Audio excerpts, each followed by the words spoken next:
And here to see if we learned anything from the Samantha Bee show last night is Dana Loesch. She has her own show where she learns a lot. Hey, Dana, do you always end with a lesson we should learn from the Dana Loesch show when you're done? No, but that's a really good idea, Brian. I think I'm going to incorporate that beginning today. Blues I'm going to start today. Yeah. Yeah, you know, right? I know. I just need a helpful dog. I missed that show, Brian. Right, sure. So, you know, what did you think of Samantha Bee's apology? At the end, she made it pretty clear that she was sorry for using that word, but at the same time, it diminished her ultimate big picture point, which was about immigration in this country, and she doesn't like the way Donald Trump is handling it. Yeah, I think that was just an excuse. And I love how she says, well, I say this word on my show all the time. Well, I don't think America knows that because America doesn't watch her show. So maybe she does, but we just, why in the world, out of all words to try to reclaim, would you try to reclaim that one? And you don't reclaim a word by using it in an insulting manner against another woman. That's not reclaiming the word. That's joining along with the gang.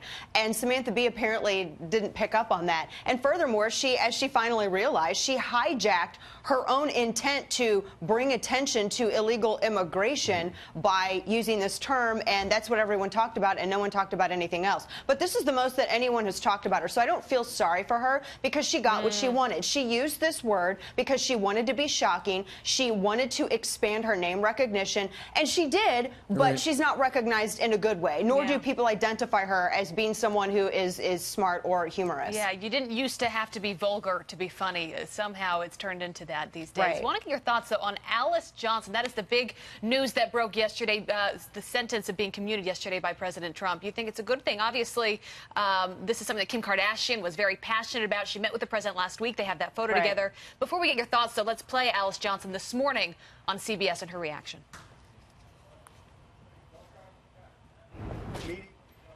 We'll get it in a moment. So what is your reaction off the top here?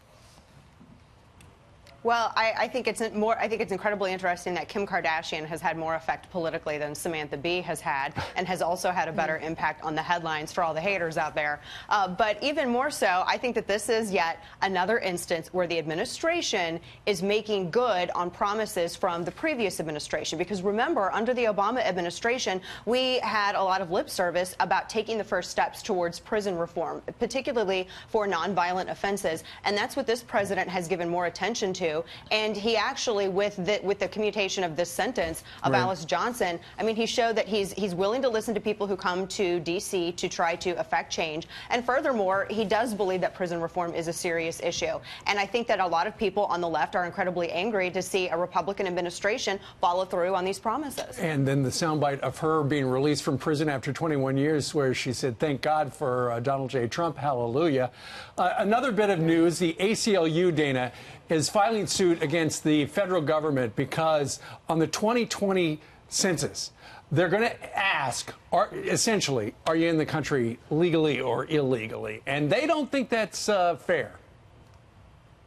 Right. No, they don't think it's fair because they don't think it's fair that people caught on to their game to inflate voter rolls. And those with the ACLU have already shown their hand here. In fact, in numerous articles, they've said over and over again that they're worried about the effect that this is going to have on representation in Washington, D.C. They're worried about what this is going to mean. Exactly. This is all about, it's all about voting. It's all about whether or not they can sway a particular district or a particular state or area from Democrat to Republican.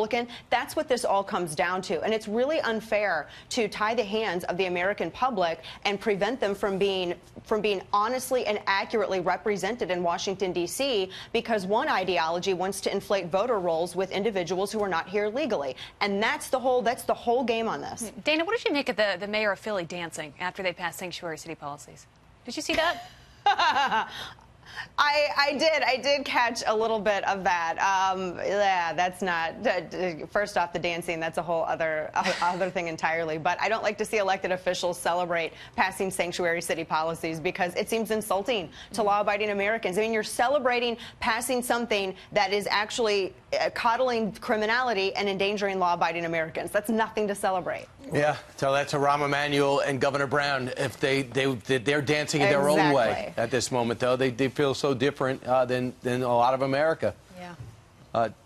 Yeah, yeah. I mean, it's just an affront. It's an affront to civility and it's an affront to legality. I mean, we are a nation of laws. Everyone is equal before the law and everyone is equal under it when it's broken. Yeah. There you go. The dance judging we'll get to another day. Dana, good to have you on this morning. Yeah, the dancing is horrific. That's a whole other thing.